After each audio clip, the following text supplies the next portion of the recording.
Says, hi, Jake. Why is it that XRP needs all these catalysts to make 3 digits when Bitcoin, ETH, Sol, and others didn't? So Bitcoin has a much more limited supply than XRP, and has and always will, because it's only 21 billion or 21 million that'll ever be available. So that's why Bitcoin, again, supply and demand dynamics. Sol both have smart contract capability, whereas XRP doesn't.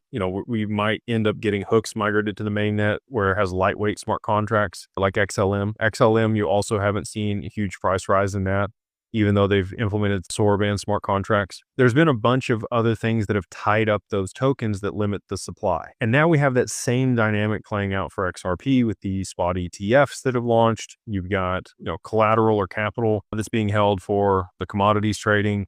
You got other derivatives that are being launched on XRP. You got stable coins and other things on the XRPL that are causing more volume in transactions. Anytime you see more volume in transactions on a network, you're going to get price appreciation of the underlying asset.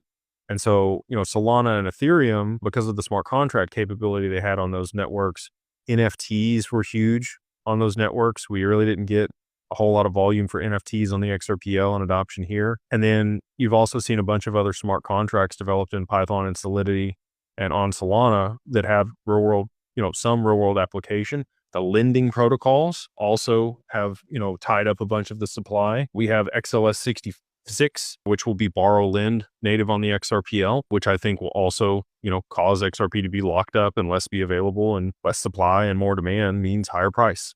So those three in particular that you mentioned there, they've already had situations where the supply was limited and there was a significant amount of demand for the asset. And that's what caused the appreciation of those tokens and the liquidity to move into those ecosystems. And we're right here on the forefront of that for XRP. So hopefully, that's why we need all these catalysts and we need the adoption of the network so that we get the volume.